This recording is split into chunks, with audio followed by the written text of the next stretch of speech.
Bibliotekos pradžia buvo sunki.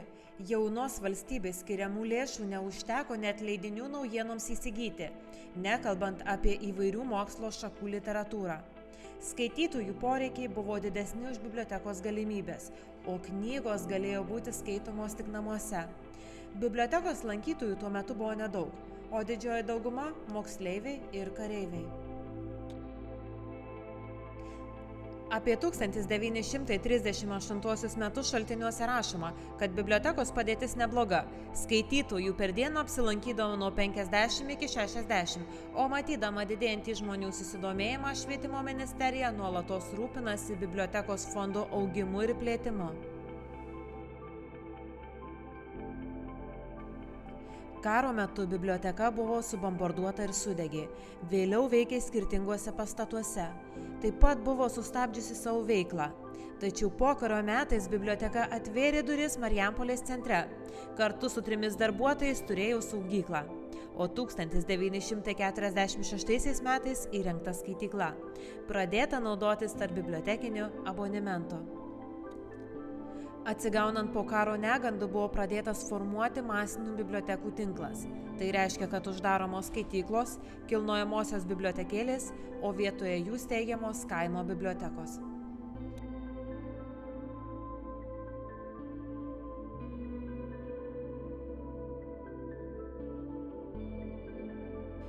1976 metais buvo baigta Marijampolės rajono bibliotekų centralizacija, įkuriant vieną didžiausių Respublikoje centralizuotų bibliotekų sistemų, kurią sudarė Centrinė biblioteka Marijampolėje ir 58 filialai su bendru bibliotekų tinklu, bendrais etatais, knygų fondų, centralizuotų knygų komplektavimu.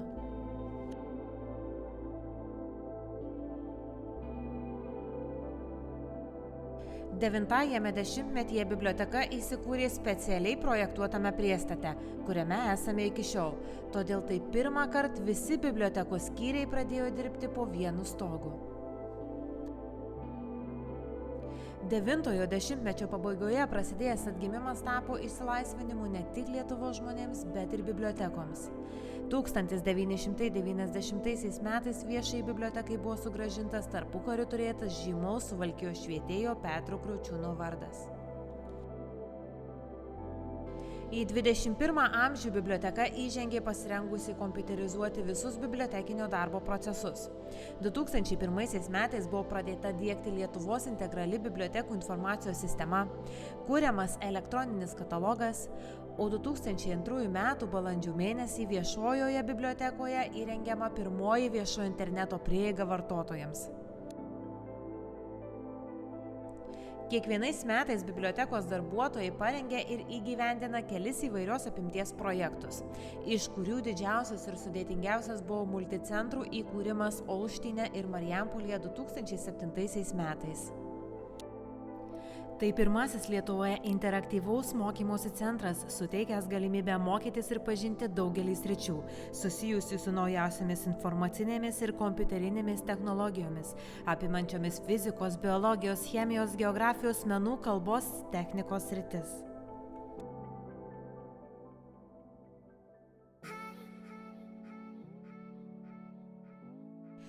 2014 metais įvyko iškilminga atnaujintos draugystės bibliotekos atidarymo šventė. Tai reikšmingas projektas pavadinimu Bendradarbiavimas kuriant biblioteką šeimai, finansuotas iš ES fondų. Taip pat per pastarąjį dešimtmetį buvo atkurtas bibliotekos Lėlių teatras Trivainėlis, modernizuota teatro materialinė techninė bazė, sukuriant mobilius techninius įrenginius, dekoracijas, apšvietimo, širmą, lėles, aktorių kostiumus. O 2014 metais pristatytas Marijampolės gatvių žinynas, kuris po kelių metų savo turiniu ir techninę bazę išaugo į krašto pažinimo portalą norižinot.lt. Jau 8 metus vykstantys teatralizuoti garsiniai pasakų skaitymai kiekvienais metais Vytauto Didžiojo parke sutraukia daugiau kaip 1000 vaikų ir jų tėvelių, o vaikų vasaros stovyklose moksleiviai linksmai ir įdomiai leidžia laiką bibliotekoje. Per pastarąjį dešimtmetį nuolatos įgyvendinamos veiklos su neįgaliaisiais žmonėmis gyvenančiais socialinės globos namuose. Didelis dėmesys skiriamas skaitmeninio raštingumo mokymams, kurį dar labiau suintensyvino projekto prisijungusi Lietuva veiklos. O bendradarbiaujant su probacijos tarnybe bei Marijampolės pataisos namais atsiveria galimybės naujoms veikloms ir patirtims.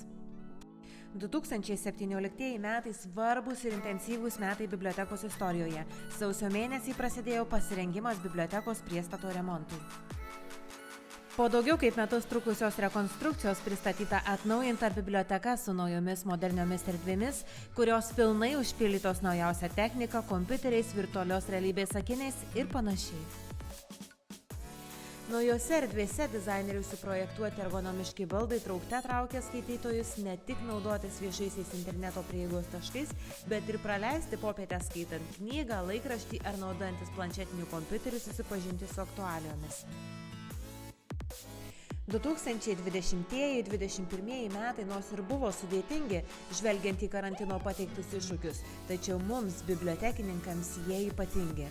Belaukdami jubiliejaus jau daugiau kaip metus bendruomenės narius džiuginame šimtmečiui skirtais renginiais, konferencijomis, susitikimais su žymiais menininkais, spektakliais, edukacijomis, parodomis, Jolitos Vaitkutės instaliacija prie pagrindinio bibliotekos įėjimo. Į naują šimtmetį žengėme su naujomis iniciatyvomis ir iššūkiais. Šiuo metu įgyvendinami 2 projektai finansuojami iš Lietuvos ir Rusijos bendradarbiavimo per sieną programos.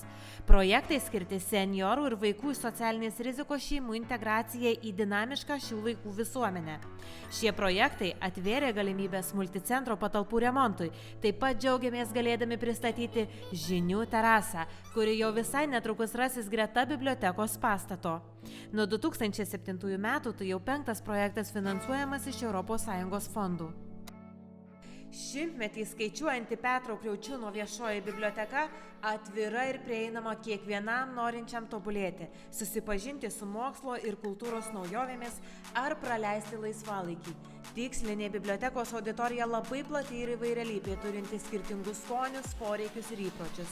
O šiandieną galime drąsiai ir užtikrintai teigti, kad esame be sienų, esame atviri visiems, neskaitant žmogaus, amžiaus, socialinės ar materialinės padėties. Mes laukiame visų.